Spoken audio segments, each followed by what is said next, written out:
This land was made for you and me. This land was made for you and me. This land was made for you and me.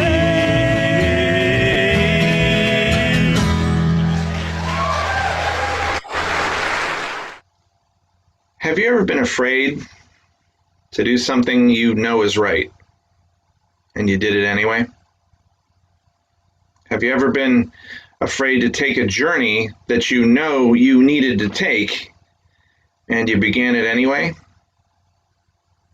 A journey can be 3,700 miles or just a few steps. We've all taken journeys to come to this church, to attend a Pride March, to tell someone you love them for the first time. I believe you will know when you are called to take those steps. I believe you will feel that call burning in your heart. You will know that it is the right thing to do. You will not be alone, and it will change you forever. In 1986, I was 19 years old, attending Cornell University.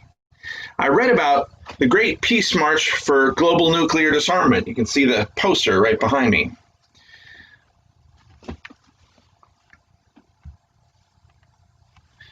A group of people were planning to walk from Los Angeles to Washington, D.C. for the cause of global nuclear disarmament. It lit a fire inside me. I immediately signed up, and on February 15th of that year, I boarded an airplane that would take me from Ithaca, New York to Los Angeles. It was a long flight. I changed planes a couple times. I was exhausted, and it was dark by the time we got to Los Angeles. The clouds over LA made for a very bumpy, scary descent. And when we broke through those clouds, I was dazzled by the lights everywhere of Los Angeles. Raise your hand if you've ever flown into Los Angeles at night and you understand what I mean. Eileen has. It reminded me of the skyline of the movie Blade Runner at the beginning, where you see the Terrell building in the background and it's just light everywhere. So the lights of this Los Angeles skyline in reality reminded me of this futuristic, scary science fiction Los Angeles skyline that I had seen in movies. The city seemed huge to me. I had grown up mostly in small towns. I realized then how scared I actually was. I still wanted to join the Peace March, but I didn't know anyone. Didn't know how I would fit in. The plane landed.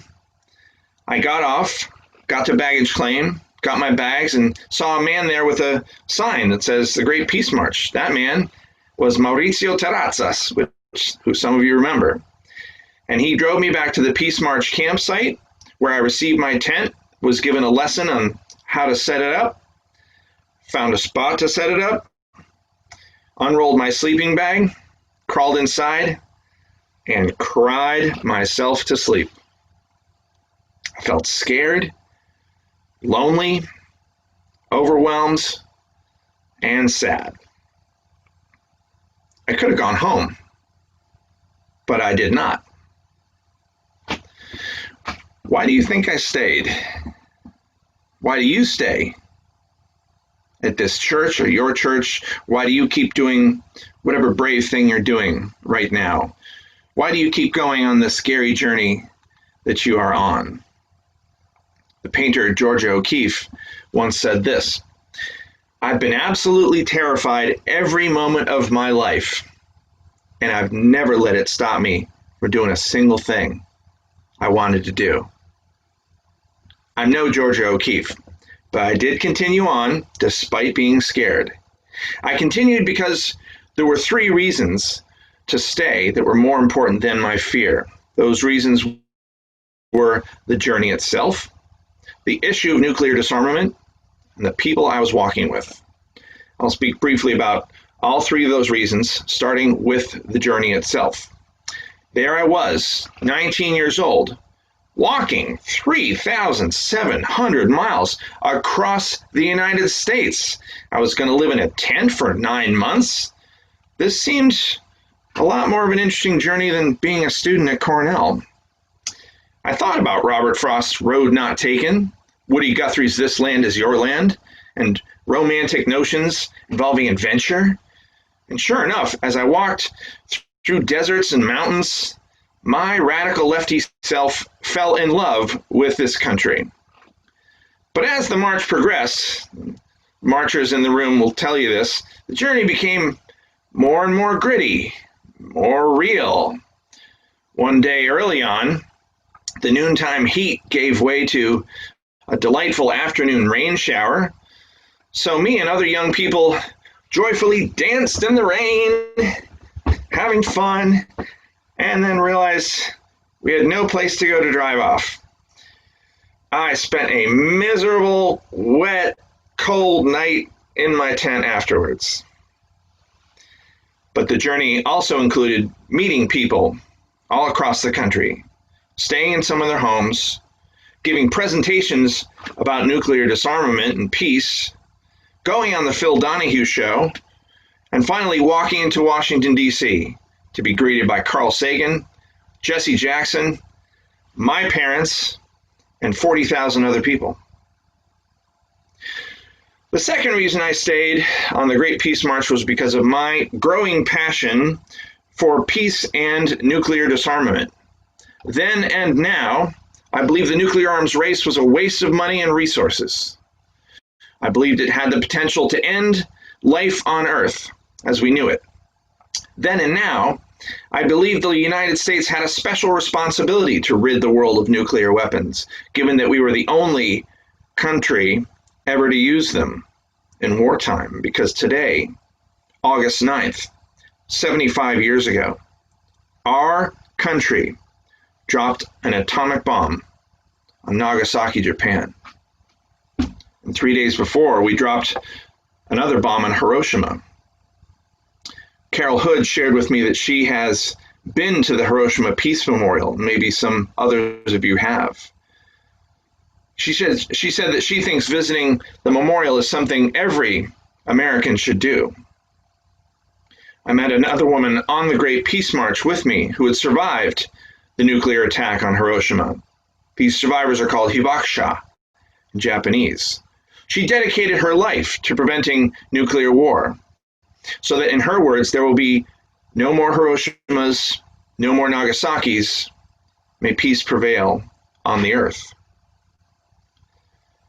The bomb this country dropped on Nagasaki was a 15 kiloton nuclear bomb. That's the equivalent of 15,000 tons of TNT. And many of us who saw the devastating explosion in the city of Beirut, that was about 200 to 500 tons of TNT. So the bomb we dropped 75 years ago today was 30 to 50 times the size of the bomb that leveled much of Beirut. So if we say that the sound of this popcorn kernel represents that Nagasaki bomb, and if we say that the sound of these kernels represent the combined firepower used by all the Allied forces in all the years of World War II, then this would be the sound of the current United States nuclear arsenal.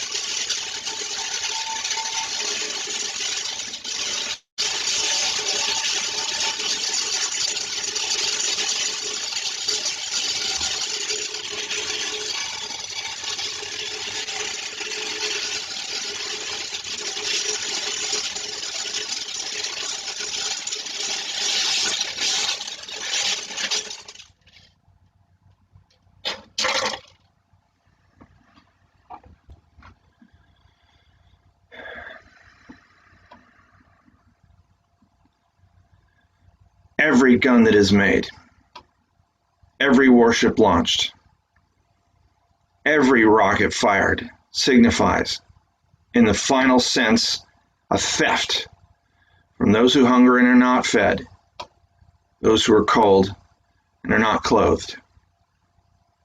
Eisenhower said that in 1953. Thank you, Robin, for reading his words.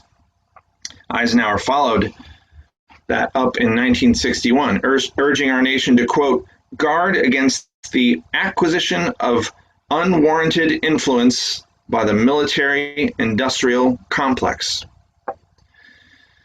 1961 was also the year of the merger of the Unitarian Universalist denominations.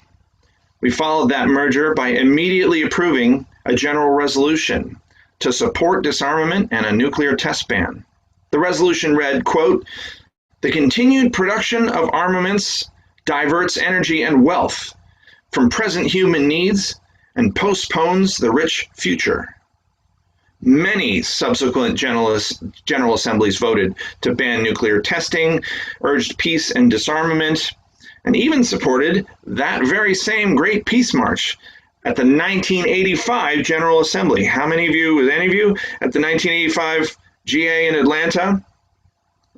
Thank you for your support. The existence of nuclear weapons is contrary to our first principle, the inherent worth and dignity of every person. How can we claim to value human life when we amass weapons of mass destruction? If we are to live out our first principle, let us work for a world free of nuclear weapons. Indeed, let us work for a world free of war itself. The third reason I stayed on the Peace March is because of the people on the march with me, some of whom are joyfully in this room today. Now, our seventh UU principle speaks of the interdependent web of all existence, and I first began to appreciate that web on the march itself. Our group of about 800 people did all the jobs found in a village of 800, making our food, educating our children, cleaning our porta potties. We had a mobile radio station, a daily newspaper, and 2 musical groups. I worked and lived alongside these amazing people. You can see their pictures here. And in many ways, they shaped me into the person I am and the minister I'm becoming. We had several Unitarian Universalists on the march, including our March dentist, Mordecai Roth, who made the chalices that are still used at our General Assembly, and David Petit, who became the UUA's Ministerial Credentialing Director. I would not be preaching today at age 54 if it weren't for those people who influenced me at age 19. And I wouldn't have met them at all if I had gone home or stayed home instead of walking on the Great Peace March. We are the boat. We are the sea. I sail in you, you sail in me.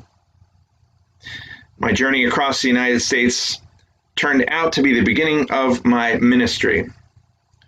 The journey that began with a scary flight to Los Angeles led me to the Boston University School of Theology, which led me to the Unitarian Universalist Church of Nashua.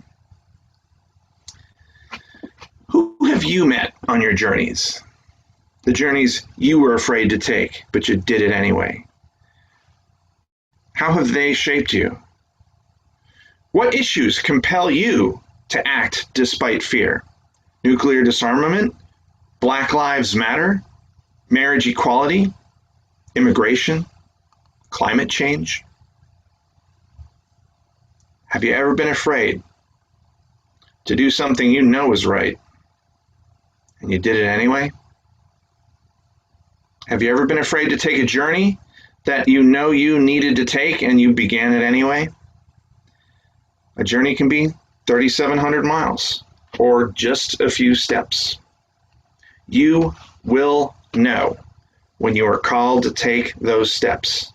You will feel it burning in your heart. You will not be alone, and it will change you forever. Amen, and blessed be.